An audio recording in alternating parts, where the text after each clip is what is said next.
it's Catherine.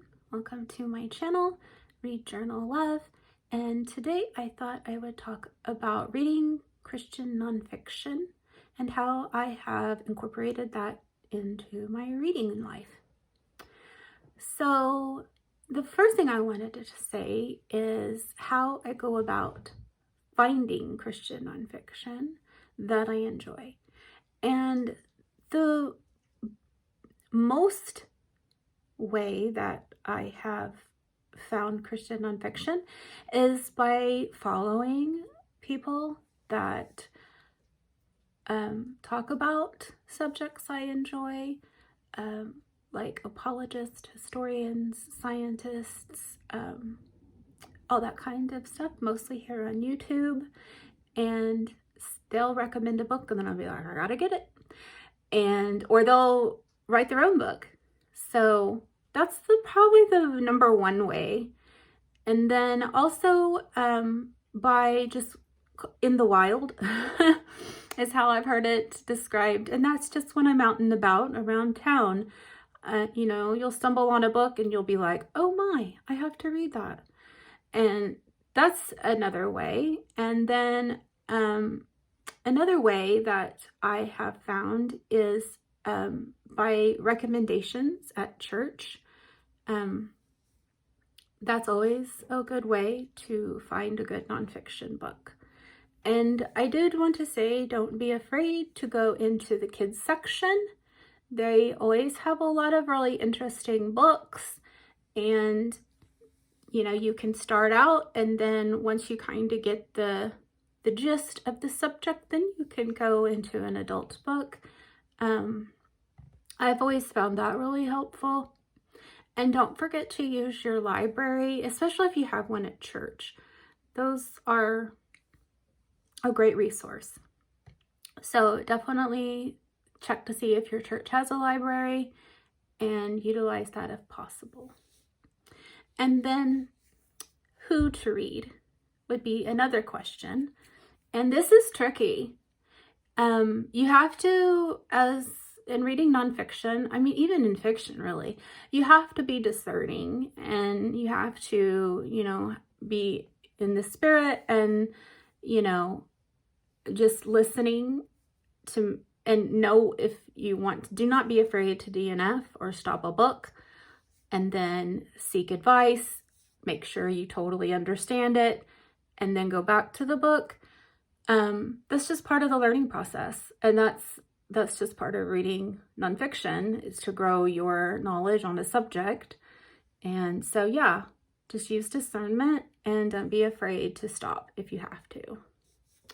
And then what to read, and this is what I wanted to talk most about today. And there's so many books out there that are nonfiction for a Christian reader, and you could kind of use the Dewey Decimal System as a guide if you wanted to, but I'll just kind of go over a few here to talk about. So the first one would be classics, Christian classics. Things like Tozer, Lewis, Francis Schaeffer, Philip Keller, St. Augustine, Luther, Edwards, anybody like that.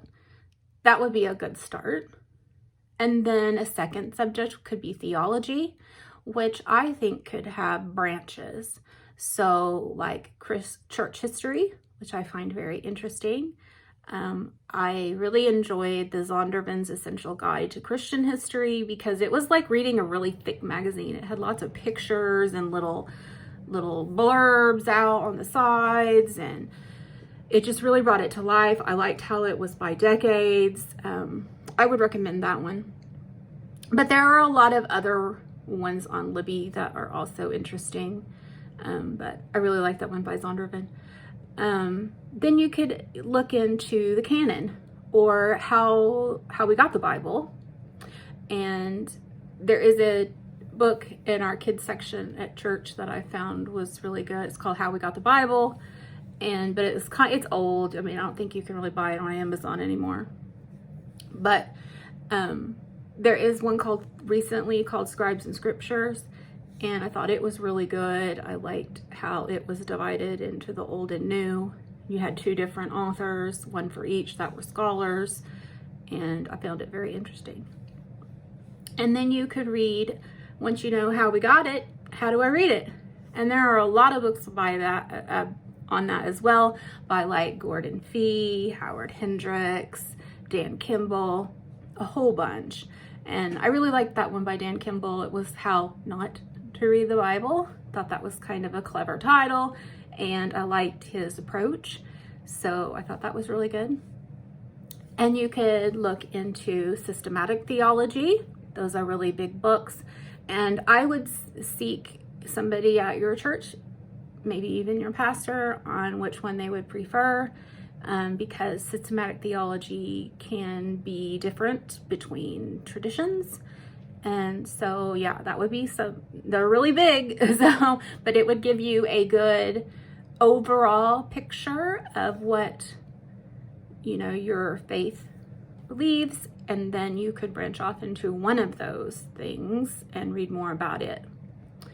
And then apologetics would be, I think, under theology. And you know how I love apologetics, so any book by Lee Strobel, especially Tactics by Greg Koukl. If you haven't read that, definitely read Tactics, Greg Koukl, amazing. Elisa Childers would be another good one. J. Warner Wallace, Cold Case Christianity, fabulous, highly recommend that if you haven't read it. So yeah, anything along those lines, which really after you get the overall how to defend your faith, then you could branch into a different thing to defend against. So again, nonfiction is it's like dominoes. You just branch and branch and branch into there's always stuff to learn, right? As I've gotten older, that's one thing I've learned. There's plenty to learn. And then the next subject you could do would be, let's see, I wrote them down. Living. Now this is a section I also feel you have to have a lot of discernment with, as far as who you read, what you read. But this is where you're going to find things like finance, health, parenting, marriage, all that kind of stuff. And there's plenty out there. I mean, I think of like Max Lucado. He's a big one. Jefferson Beth Key is another big one. He's had several books. Max Lucado. Jerry Bridges, although he could also kind of be classic in a way. So that would be something you could dive into. Really, anything you struggle with, there's probably a book about it with a Christian mindset. So with a perspective, I mean. So yeah. And then missions could be a subject. This would be another area maybe to go into the kids section. You could learn about a country. You could learn about a particular missionary. You could learn about like a mission company, group. Like Samaritan's Purse would be, you could learn about how they became to be or whatever. So that would be something maybe you might find interesting. Then biographies. Now, I love biographies. I love learning from other people's stories. And there are a lot in the Christian world. Right now, I think of like Elizabeth Elliot, probably because I just talked about missions, but I know her book, Becoming Elizabeth, has been really popular lately. So Elizabeth Elliot would be somebody to read. Celebrities like Dolly Parton, I think, probably has one. And then Elvis, I read that one. That was really good. The Little Mermaid lady was really good. And then sports, like I read one by that Tony, I think it's Dungy. And that was so good. He's a football player and coach, and I found that very good. Tom Landry. So there's a lot of sport. I know there's another football player with the Eagles that had one out. It's a kid's book, but I haven't read it yet. I got it for our church. I need to read it. And then, so sports, maybe that would be of interest to you.